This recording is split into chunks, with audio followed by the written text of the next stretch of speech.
Et voilà comment, sans même dire un mot, tu fais un clin d'œil à une vidéo. Vous savez, sur YouTube, il y a 4 personnes qui m'ont inspiré. Le premier à cause de ses coups de gueule en impro, le deuxième à cause de son chibi hors du commun, le troisième pour sa positivité, et le quatrième pour son chibi et son évolution plutôt rapide. Et je pense qu'il est temps pour moi de vous parler de ce dernier. Et là, balance l'intro. L'autre bouton.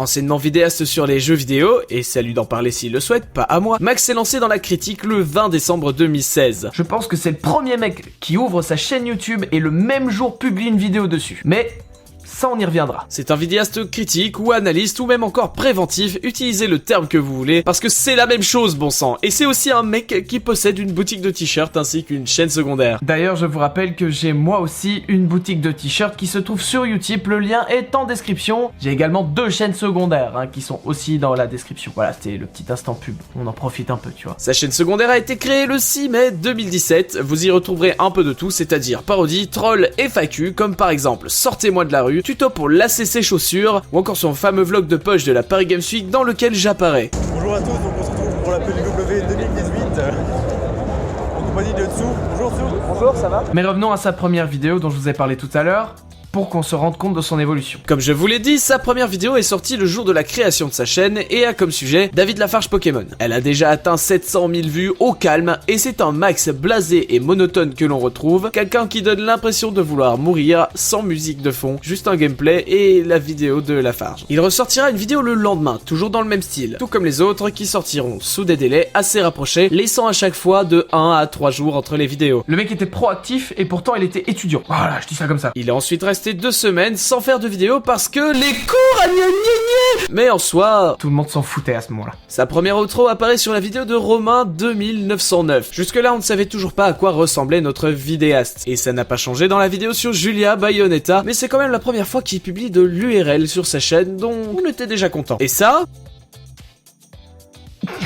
c'est son premier chibi. Dans la vidéo sur Barlow, Max possède un nouveau micro et upgrade dans la qualité de ses vidéos, avec une intro.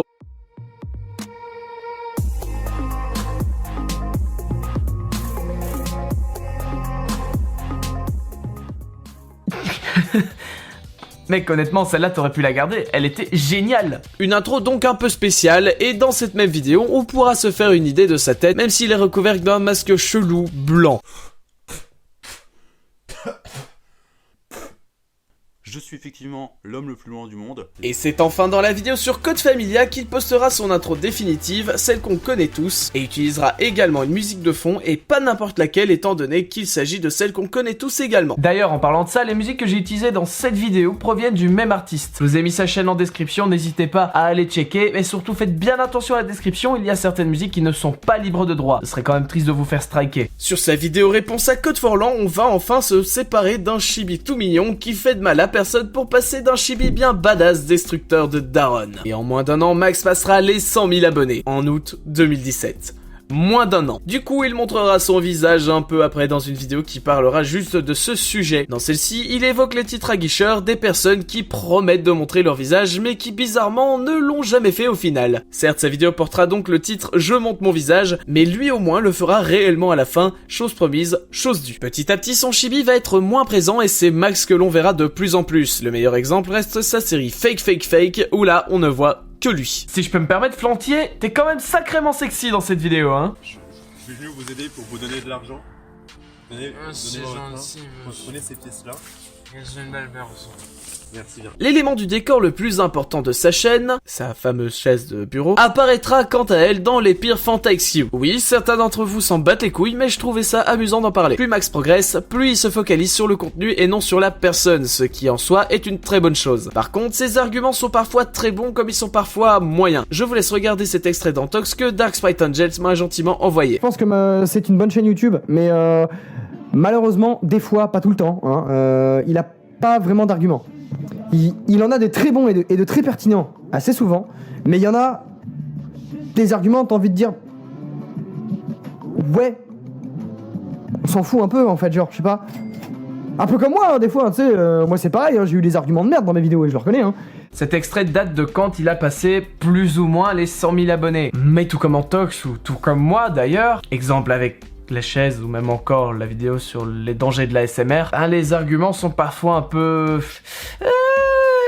on s'en branle quoi. Et je tiens également à te remercier Max pour avoir rasé ta moustache qui perturbait 90% de ta communauté. Sachez qu'il a fait une vidéo sur sa chaîne secondaire dans laquelle il la rase. Il y a peu, Max a décidé d'élargir son thème de vidéaste critique en parlant d'un film de merde. Et honnêtement, j'ai beaucoup aimé la vidéo, pas le film. J'espère sincèrement qu'il va continuer à en faire parce que ça change, c'est frais et pour une première, il s'est pas foiré du tout. C'est 19 minutes de vidéo qu'on ne voit pas passer. Je vous avais dit qu'il publiait parfois des parodies sur sa chaîne secondaire, sachez que sur sa chaîne principale, vous en retrouverez aussi, comme une de ses dernières vidéos, par exemple celle-ci. Aujourd'hui, cette vidéo, c'est une vidéo que je vous avais promis quand je vous ai demandé de mettre 40 000 likes sur ma dernière vidéo dans laquelle je parlais des arnaques aux V-Bucks. Donc dans cette vidéo, je vais vous montrer mon astuce ultime, unique, 100% vrai, 0% fake, pour avoir des V-Bucks à l'infini.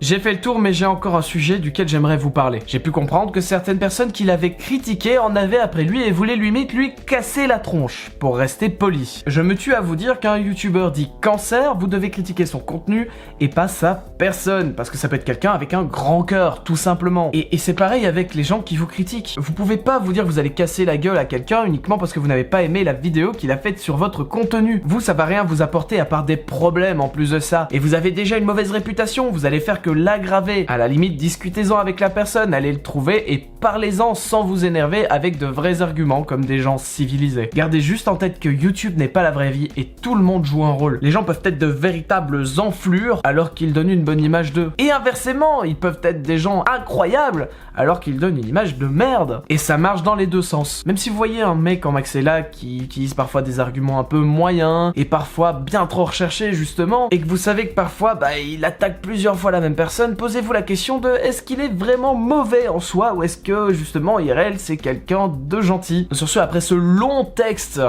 on dirait un daron en vrai parce que je vous fais la morale un peu, n'hésitez pas à passer dans la description. Tous mes réseaux sociaux y sont, y compris le Discord, le Twitter, l'Instagram, le Snapchat, même si je vais jamais sur Snapchat, je crois que je vais le virer en vrai. Sur ce, j'en ai fini, donc je vous dis à la prochaine pour une future Tsudeo. A plus.